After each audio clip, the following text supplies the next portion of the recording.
এখন আর ব্যথাটা নাই, এখন ব্যথা নাই আর কি। এখন মোটামুটি বাড়ানো আমি সুস্থ।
দুই মাস আগে আমার হঠাৎ করে এই রানে শিরায় টান লাগলো।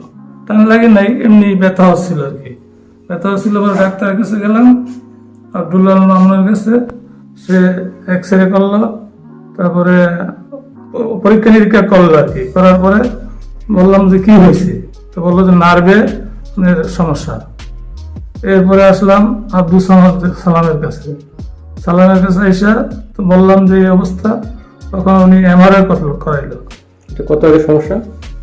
সমস্যা তো আমার এই 2 মাস আগের থেকে আর কি। 2 মাস আগে 4-5 দিন পর আগে পরে সালাম সাহেবের কাছে গেলাম। তখন উনি এমআরআই করে দেখলো যে নার্ভের সমস্যা। তখন উনি বললো যে নিউরোলজিস্ট ডাক্তার দেখান, ডাক্তার দেখান, দেখায় দেখেন কি বলে। আমরা ওখানে না গিয়ে আসলাম থেরাপিতে। বুঝলেন? নিউরো সার্জারির কথা বলছিল? হ্যাঁ, মানে কোনো অপারেশনের কথা বলছিল? অপারেশন ডাইরেক্ট বলে নাই, ডাইরেক্ট ওই দিয়ে বলছে বলে ওখানে গিয়ে আলাপ করেন। আচ্ছা, দেখেন উনি কি বলে। আচ্ছা, তখন তো আমরা আর ওখানে না যাইয়া আসলাম আপনার এখানে। আচ্ছা, আপনার এখানে এসে তো প্রায় 1.5 মাসের মতন এই থেরাপি দিচ্ছি। থেরাপি দেওয়ার পরে কিছুটা কমছে, বাড়ানো কমে গেছে, সেখানে এখনো আছে। যে সমস্যার অনুভূতিটা কেমন ছিল আপনার একটু বলেন তো? ওই সময় তো সমস্যা অনেক ছিল। সমস্যা তো হাঁটতে পারতাম না, লাঠি নিয়ে হাঁটতাম। লাঠি নিয়ে আস্তে আস্তে হাঁটতাম। লাঠি নিয়ে হাঁটার পরে আস্তে আস্তে আপনার এখানে আসার পরে আস্তে আস্তে আস্তে আস্তে উন্নতির দিকে গেল। 15-20 দিন তো উন্নতি হয় নাই, এর পরের থেকে আস্তে আস্তে উন্নতির দিকে গেছে। রাতে কি ঘুমে ডিস্টার্ব হতো এই সমস্যার জন্য আগে? হ্যাঁ, ঘুমে ডিস্টার্ব, ব্যথা করতো।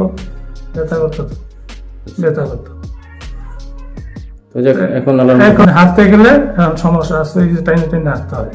আচ্ছা, ঠিক আছে, থ্যাংক ইউ।